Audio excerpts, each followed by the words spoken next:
to go ahead and get started. Welcome to Fuck Security Maturity. Let's talk about security health.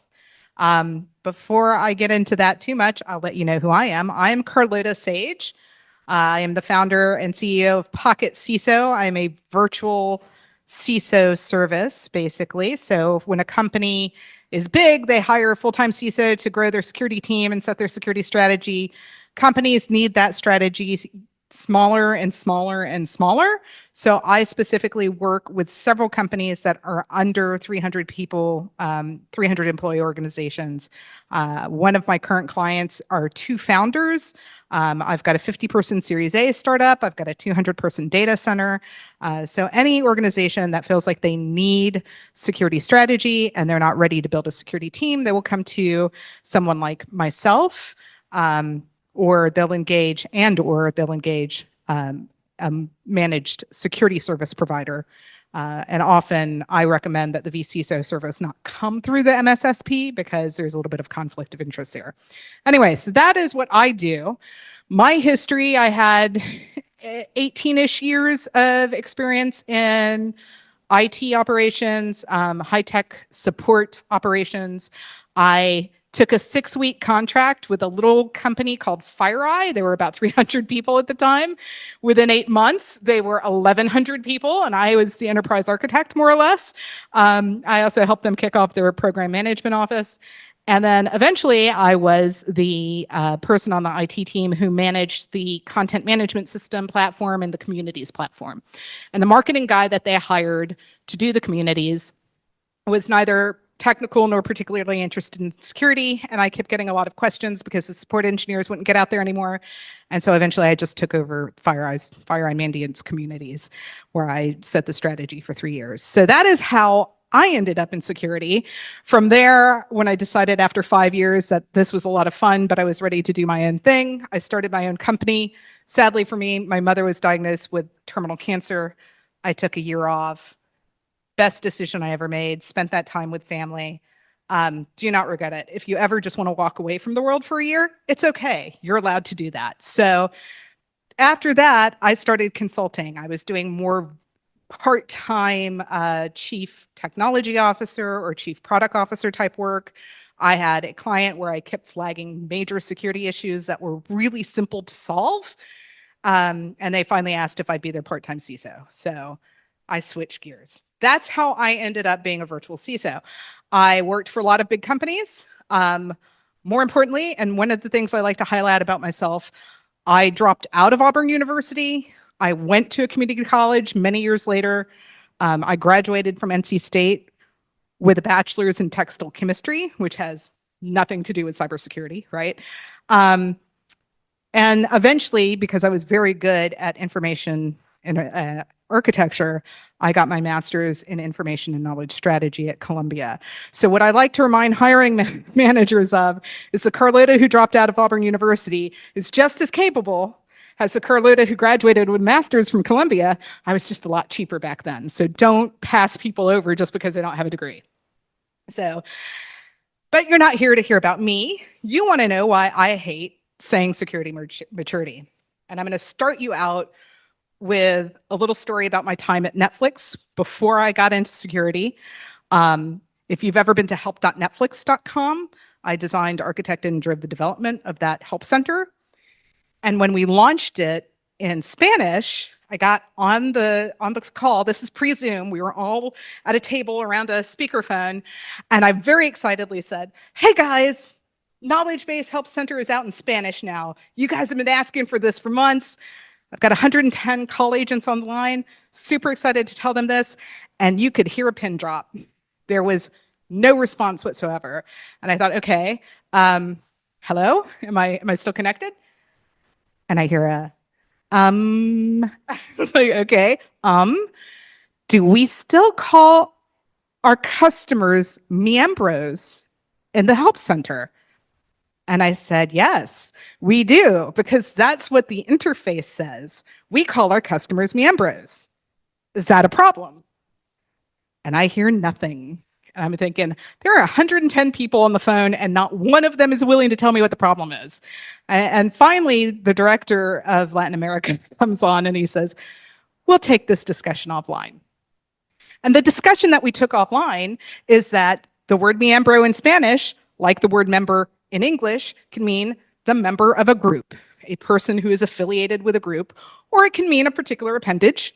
And the further south you go, the further south that meaning goes. So I had 110 call agents who would not say miembro on the phone because they did not want to offend someone's abuela. They did not want to offend a grandmother by calling her a miembro. That's a problem, right? So I took that to marketing. I went ahead and changed it in the help center. And for a very brief time, I think they changed it in the interface 10 years ago. This was 10, 12 years ago now. It's back, as you can see. So Netflix still calls its customers miembros in Latin America, South America. My point here is that we in security, we're terrible about speaking the language of our customers. And when I say our customers, I mean the business stakeholders that we work with, right?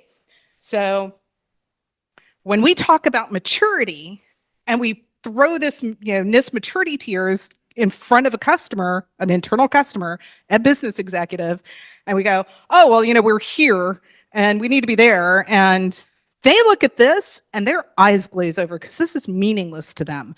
It is meaningful to us because we're security professionals. We understand what those tiers mean. To a CEO or a CFO, the people who give you your security budget, this means nothing. And when we say security maturity, what they hear is the connotation of maturity. We get better, we get smarter, we get older, we get wiser. And we all know in security that if you take your eye off the ball for too long, you go in the other direction. So one of the first things that I had to do as a part-time or virtual CISO, fractional CISO, is I had to remember that, that NIST cybersecurity framework, that's just an enterprise risk management framework. That's all it is. NIST is a domain-specific enterprise risk management framework. Now I have to pattern all of my security language on an ERM because that is how you talk to the business. You put everything into things that they understand. So I'm not going to go through this too long. This one's from Temple University. I think the more popular one is from Carnegie Mellon. Learn about enterprise risk management. That is the best thing you will ever do for your career, especially if you want to be a CISO. Learn enterprise risk and learn to speak.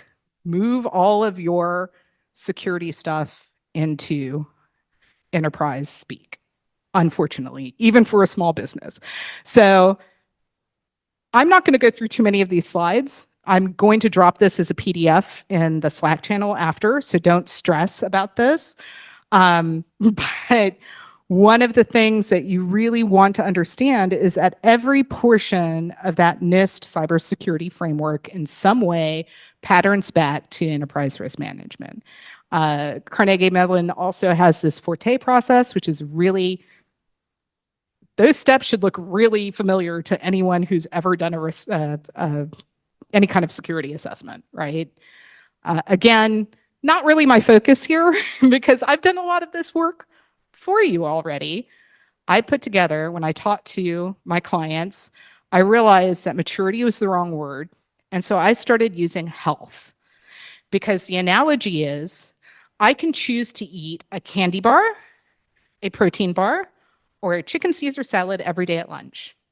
And my outcomes for my health are going to be different based on which one I eat consistently, right? So if I'm eating a candy bar every day for lunch for a year, my health outcomes are not going to be as good. And if I'm eating a protein bar, maybe they're okay, but it's probably still not as good. I'm not getting as much good fiber as I am with that salad. If I eat that chicken salad, I'm getting the healthiest outcomes. That is something that the C-suite understands. That is an analogy, and you're going to use a lot of analogies in security. Get used to it. Get comfortable with it. Business has been around for thousands of years. Cybersecurity, as we know it, has been around for less than 100, right? It is easier for us to learn business than for business to learn us. Get comfortable with that. Stop trying to educate your user on security terms and find a way to be that translator. So one of the ways you can be a translator is with the security health model. I want to be clear, this does not replace NIST or ISO or any framework that you use. Everything in this model is meant to translate all of those concepts to something your C-suite will understand. And so this is it. I introduced this model 2019, and it has been reviewed by many, many CISOs, small and enterprise. It's been adopted by at least 80 CISOs, vCISOs, or vCISO groups. I've gotten a lot of feedback, and I think it's finally at a point where it is available under Creative Commons for free. Anyone who needs this can use this to talk about health, right? One of the things that I need leadership to understand is that many of the things that I need leadership to understand, that you can fall into kind of three big buckets here. The grassroots bucket starts out because somebody in your company somewhere is trying to do the right thing by your customers, internal and external. They are doing some kind of security in some way. They're really trying to do the right thing. Nobody else knows what they're doing, that organizational awareness. Everyone else in the company probably thinks of security as a technical problem. The technology, you don't have any. You're mostly going to be configurations within your existing IT tools, and there's no central leadership around that. So a lot of has a virtual CISO, a lot of companies come to me in this space. My goal as a vCISO is to move them to team or compliance driven. When they are under 300 people, they are probably coming for compliance. I sell them compliance. I sneak security in on the backside. That is a reality, because the reason they're hiring someone like me is that they have a customer who says, I need you to have a SOC 2. I need you to have an ISO 27001. Go find a vCISO. There you go. That is how my business is 100% reference driven, right? So I don't do any advertising. I sell compliance. I sneak security in on the backside. That's starting to change. I've actually picked up 2 startups in this last 6 months that really just want to do security right out the gate. They want to understand it. They want to figure it out. That's great. They're already in a team-driven mindset at that point because they already see the value of security. There is some organizational awareness, mostly because they're very small. There is a culture that we as a team have to do this, right? They're starting to ask about security tools. Maybe they have an MSP or MSSP in place. And their leadership in some way, if it's a larger organization, they're going to be in a silo focused on compliance. If it's a smaller organization, they're coming to me and I'm the leadership. And I'm usually, for my clients, I am their security budget for the first 6 months or a year. That is a reality. If they're big enough, have enough money, whatever, they move into that risk-based piece, right? I don't expect my clients to be there because that requires you spending money on tooling. Any of you who are working on a security team in a company already, that's where you're headed. That's what you want to know. You want everything to be baked in, integrated into all of those organizational risk management practices. You want security to be called whenever a new initiative is being brought up. Security is core to enabling the business. There's security leadership that in some way has access to the C-suite and board. There's a lot of arguments around, oh, your CISO has to report to your CEO. You can't report to the CTO or the CIO. That's going to depend 100% on the business. Where you as a security leader report into is going to vary by business. So that said, I just want to get people to the green space. I used to have this as a red, yellow, green, where green was all the way to the right. And I had a client go, oh, that makes sense. That's where you spend all the money. And I was like, oh, I don't want them to think that. I need green to be in the middle because I want them to get to that green space, right? Little tricks that you have to do to talk to people. Now, part of the reason I made the security health model when I'm working with smaller companies, how do I get budget for security tooling if I don't have any security metrics in place proving that I need to improve my security, right? So it's a chicken and an egg thing. Do I throw all kinds of stats at my boss. What do I do? How do I get metrics before I have anything in play? The way that you do that is that you understand, number one, it's not just the technology. So one of the things that I do when I'm assessing or doing a security health assessment, I break it into the program management and into the operational piece. Operations, you can tell a lot of that is going to be your technology. On the program management, this is where risk management, this is where you have to align with the business. That is your first order of business security, is understanding what my business does and what they consider the risk. So one of the things, if you've ever heard the former CISO, and I cannot think of his name at the moment, of Netflix, one of the things, the decisions that they made was, we are not here to stop people from copying movies. As a security team, that is not my core function. My core function is not that.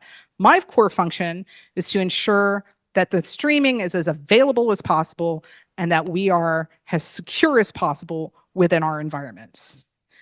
That's a very important distinction to make to that team, because it really let them focus their efforts. It's the exact same thing in any company you're in. What is important to the business? Because if you're trying to secure something that they don't understand or care about, you don't get buy-in, you are not successful. Period. End of discussion. Governance. So excited that NIST Cybersecurity Framework finally added this in.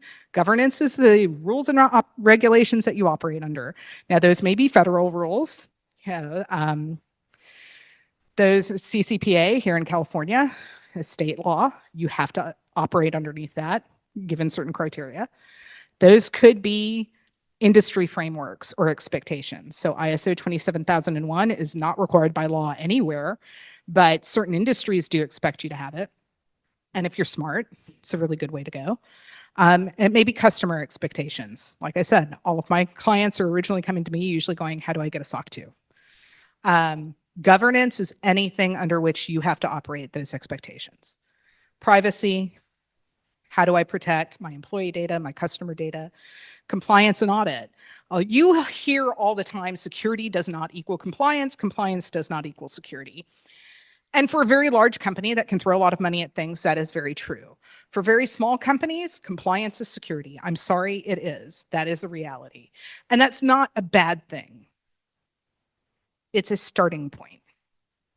That's the important thing, is to leverage that expectation that your client, in my case, my client's customers have, that they will have a SOC 2 or they will have an ISO 27001, and leverage that opportunity to educate my C-suite on why this improves your security and how we can go past that, how we can be better than that. Awareness and training, same thing. That's just making people understand, helping people understand what you do. For a very small company, I am often introduced at their all hands.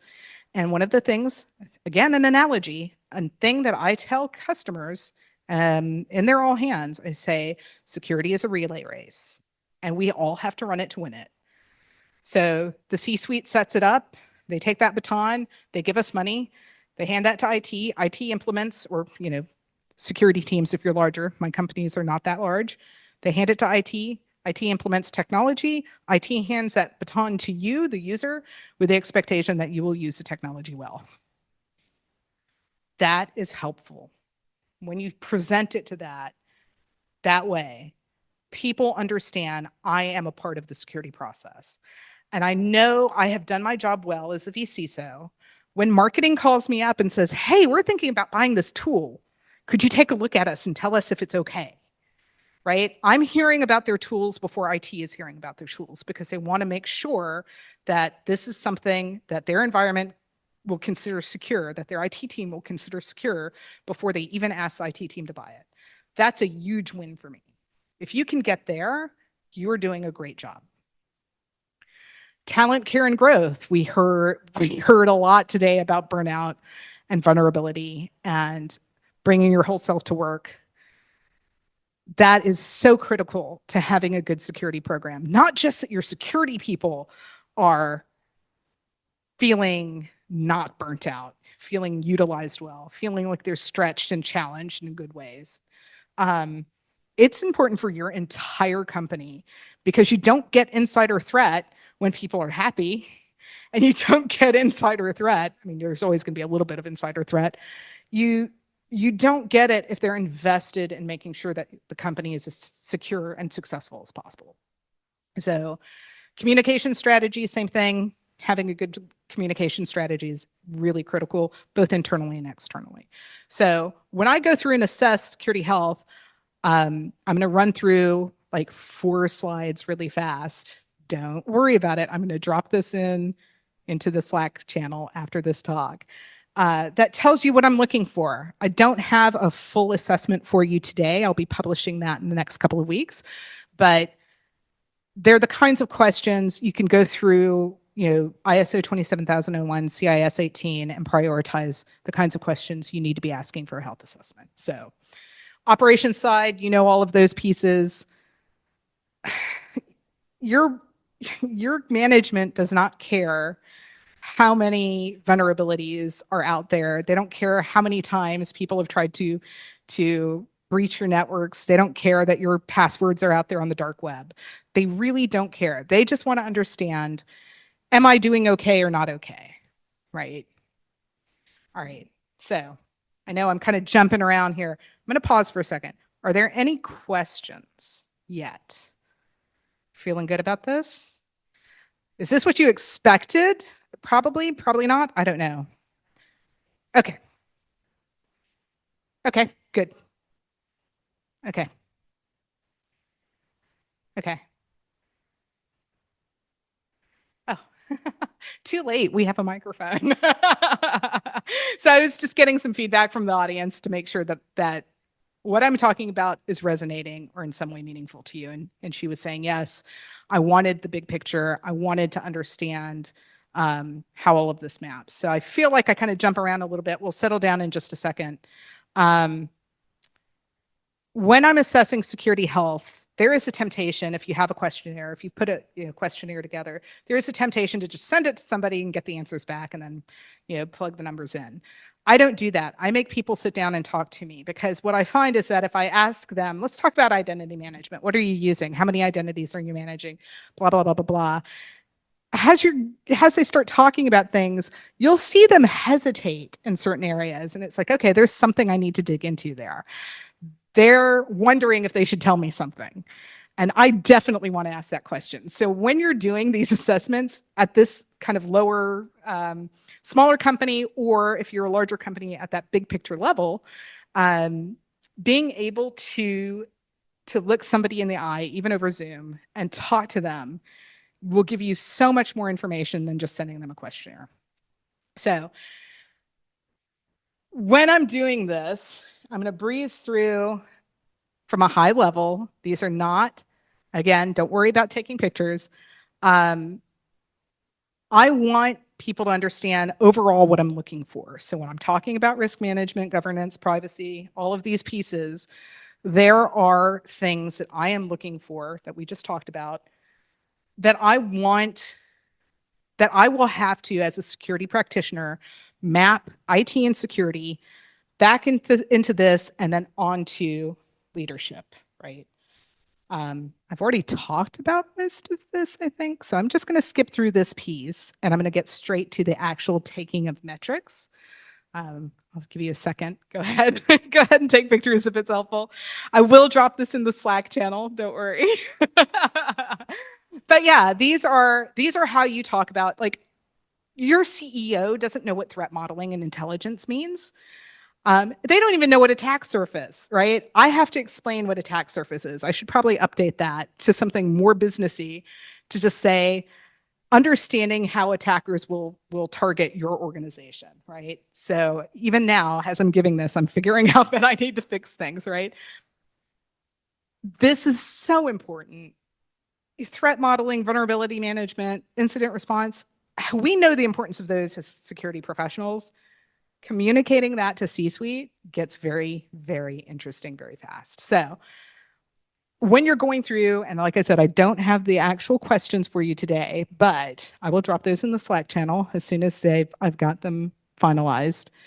I've been doing that on a per customer basis, and I'm realizing what I can ask kind of generically and putting together a generic assessment. When you're asking those questions, boy,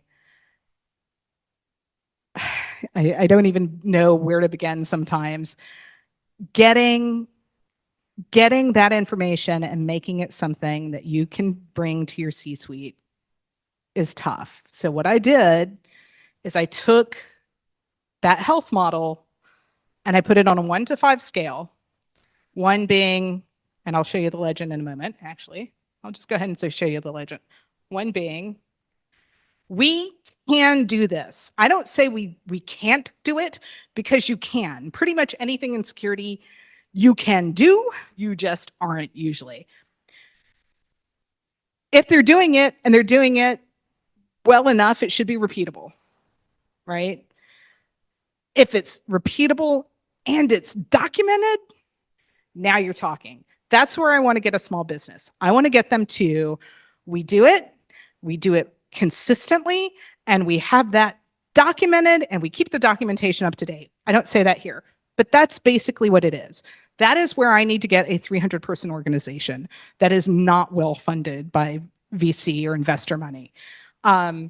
If they are well funded and I can start buying some really good security tooling, then it's scalable. Can I take the security practices I have now? Can I double my workforce and still scale it? If you can't, it's a problem, especially when you're working with SaaS platforms and e-commerce sites like I am. Number 5, it's advisory. It's advisory means that I can get business intelligence out of my security intelligence, right? So I think this is where a lot of the dark web and threat intelligence products really shine.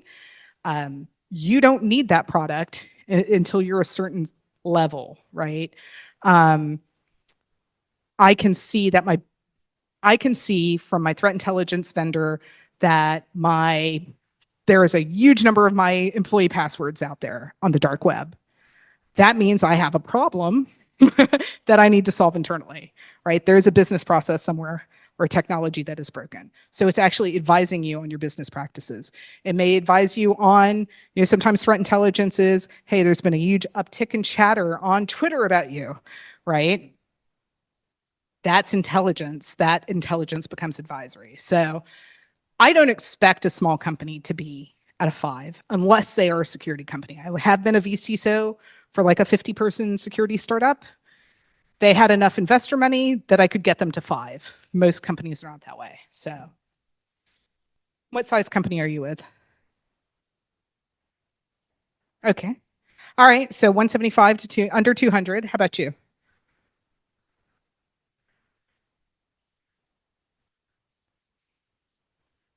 Okay. Nonprofits need security too. How big is your nonprofit? How big? How many?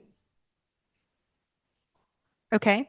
Yeah. So we've got a 10-person nonprofit. We've got a 175-person company. How about you? What size company do you work with? I'm going to make you run IT person. I'm sorry. Okay. You're not employed yet. Okay, all right. Fair enough. All right. So, you have a wide variety, a wide number of organizations represented today. I can't even see the chat, so I would normally ask people on the stream, but if you want to ping me in the Slack channel and tell me how many people are in your company, I will happily answer any questions about that. All right, so we've got that 135. We do it, it's repeatable, it's documented. That's where I'm trying to get people to. When I ask those questions, this is what it ends up looking like. Are my IT business ops aligned to my enterprise risk management? If they are, and they're doing it repeatedly, and it's documented well, there are 3, right? I go through, I ask all of my questions, I figure out, I try to make it, and part of the reason we have that legend is to make it less subjective, right? We have specific definitions over what a 1, 2, 3, 4, 5 is. When I can get them to this point, I can now put this in front of leadership and say, look, your compliance and audit piece on the IT side is pretty weak. on your product side, you're okay on one product and you're doing really well on another. So here's where you need to focus your spend for that, right? Vendor management, awareness and training, all of those things. If you can see after you've had that talk through with the IT or whoever you're asking those questions of, once you've got those answers, now you can actually start putting together, here are my metrics, here's where I'm going to ask leadership for money.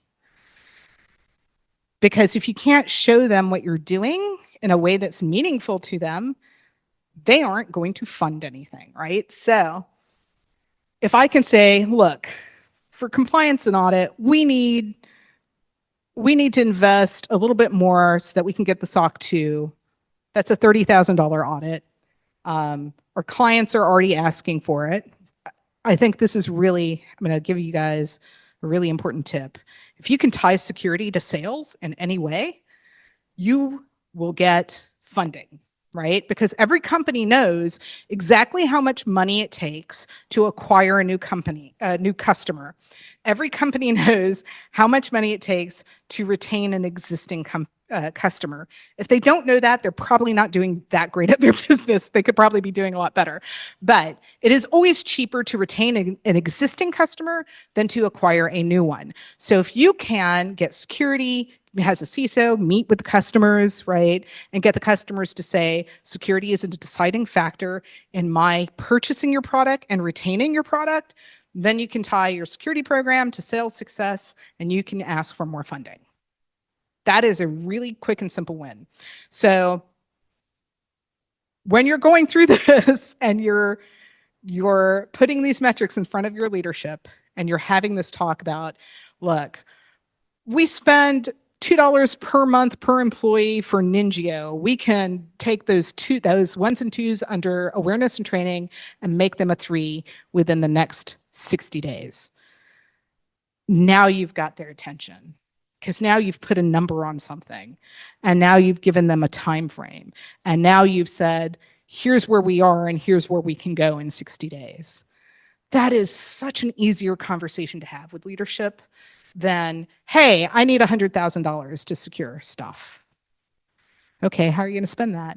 On things, on tooling. And how do we know if it's been successful? Well, we need it. That's not good enough for the business side. We need it is not a valid excuse usually.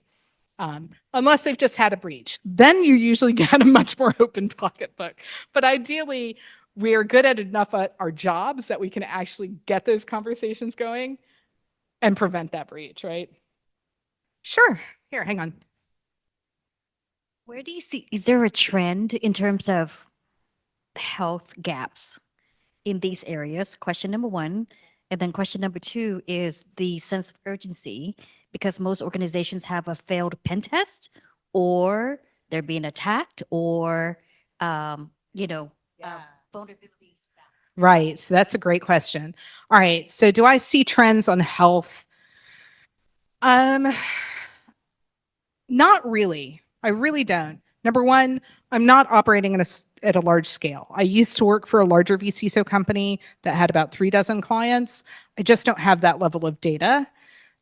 Within my half dozen that I've been working with for the last year, it's all over the map. They're all very different. But on that second one, repeat your second one to me because I've already forgotten. Okay, so the driving factors for security I don't know about for an enterprise company, right? Because that's not my target market. For a smaller company, I will tell you that the failed pen test is not why they're engaging me. 90% of my prospects are coming to me because their clients are asking for SOC 2. So they are already, it's kind of a little bit of a bias, basically. They're already tying sales and security together because their clients are asking for it or their prospects are asking for it. 90% of people who come to me are coming because they've got a customer who wants this. That other 10%, I'd say 9% of that 10% is because they have leadership or an investor or board member who comes from a larger organization or comes from the military or the government or something and says, you will have security. That remaining 1%, I have had one prospect in 6 years who came to me because of breach, who called me because of breach, right? Because what happens is a smaller company gets breached, they pay a boatload of money to have, and they can't afford Mandiant, right? They're calling a much smaller incident response company, or they're calling their insurance company's incident response company, and that team is selling them a package.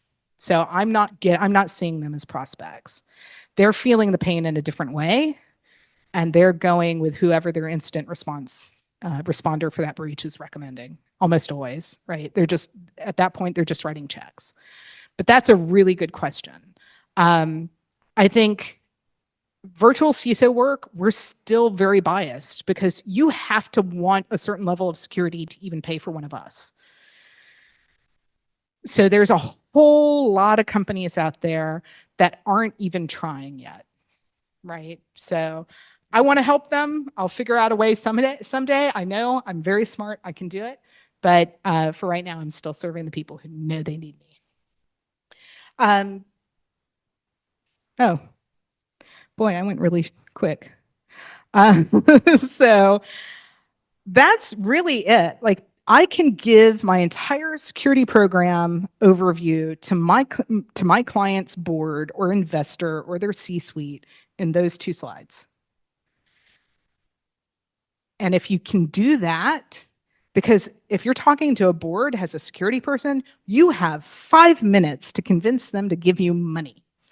And if you can do this, if you can get it into a little map that's super pretty, and look at all those red ones, we can make that better in 60 days with X amount of money. 90% of the time, you're going to get a yes. The rest of the time, you're going to get a little pushback. How much can we do if you only have X minus 50%, right? But that's still a discussion point. That's somewhere that you can get to, that you can start getting money. All right, so this is all about getting business buy-in and getting tooling for your security program. Is that helpful? Good? Okay. We've still got, we've got 10 minutes for questions, but I think people have been pretty good about asking questions. But it is Dave's security. You do not have to ask me about the security health model. You're welcome to ask me any question in the next 10 minutes. That would help you formulate your career. Because as you can see from my opening slide on myself, my career was completely unintentional. I never heard of security until I went to FireEye. None of the companies that I worked for was the security team in any way evident, or did they in any way deal with the IT team, right? So I knew security existed. I could not name you a single person in security at any of my companies before I joined FireEye, and that is sad. Okay, go ahead. Because you came from a leader in a product, how do you tie or recommendations of a product to fix the problems that you're helping your CISOs for? Okay, so that's interesting. Because I came from a product vendor and I was a community leader in that product vendor, I was talking not to CISOs, right? I was talking to the people who were running the product. So a lot of what I was doing was coaching those people on how to talk to their CISO, right? And a lot of that is understanding the marketplace. I will often refer prospects to my competitors as a virtual CISOs group because I am not the CISO for everyone. I'm not the virtual CISO for everyone, and I know that. If they are smart enough to look for security, I want to get them to the right place. So I will absolutely refer my customers to my competitors that I know are good and will take care of them. And I think it's the same in the product space. You need to know what your product does well. You need to know what your competitors do better. And you need to be really honest with your customer. And a lot of salespeople don't like this, but the really good salespeople are very honest with their customers of, we will solve this pain point for you. I know you're looking at this vendor over there. For you, that might actually be better. Here's how we may be better in other areas. It's not ideal. It doesn't always feel good, but I think you actually win more prospects that way. Because you are saying, I do this part well. I don't do this as well as that vendor, but maybe I cover more area. And I think that little bit of integrity really speaks to people. Does that help? Okay. Anyone else? Okay. We've still got 5 minutes, so I'm going to tell you a story because we're at Day of Security, and it entertains me still to this day. I was working for a security product vendor, and I went to their New York office for 3 months. And my first day, and this is a woman in tech thing, it has nothing to do with security health. My first day in that office was 30 men and 2 women, and they were mostly younger men. And my first day in that office, I walk in, I put my bags down, my guest desk looks at the Empire State Building. I'm not sad about that. But I go into the kitchen and to the other side of the building where the engineers are, and I see a bing bag go across the air, and I hear, "Tag him in the nuts." This is 2015, right? And I turn and I see some poor unfortunate man get beamed with the beanbag in his general genital area. And I step in and everything freezes because now they see there is an adult woman in the space, and they literally like freeze. And I look at the 20 young men in front of me and I say, "Don't I get to play? I have 3 targets, but I will take this game very seriously." That game was never played in that office again. And I wasn't mean about it. I didn't yell at them, but I am very confrontational and I am playful, but I will take that game very seriously. I will hurt someone. And I think they understood that. So when we're talking about being women or non-binary people in tech, it is often very uncomfortable to confront people on things that they're doing. I come from a family of 3 boys and me. And I know how to roughhouse. I know how guys are because I grew up with my brothers. And so I didn't realize that was unusual to kind of get into guys' face about something. And yes, it has not always helped my career, but but it always makes for a good story, right? And I hope that as you go through your careers, that you find where you are comfortable calling out things that are not okay, right? And learn to have difficult conversations. I think the thing that has helped me the most in my career is understanding that while this may be uncomfortable for me to have this conversation, it is preventing a lot of pain and suffering.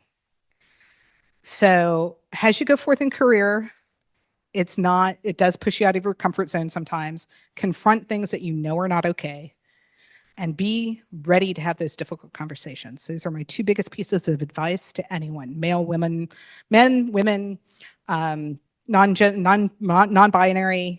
I don't care who you are. Those 2 things will help you so much in your growth. Okay. All right. Well, I hope that this has been informative, and I will drop a PDF, I promise, of all of these things in the Slack channel. You're always welcome to ask me questions. And I'll have the actual assessment with a whole bunch of questions for people in the next couple of weeks. Thank you.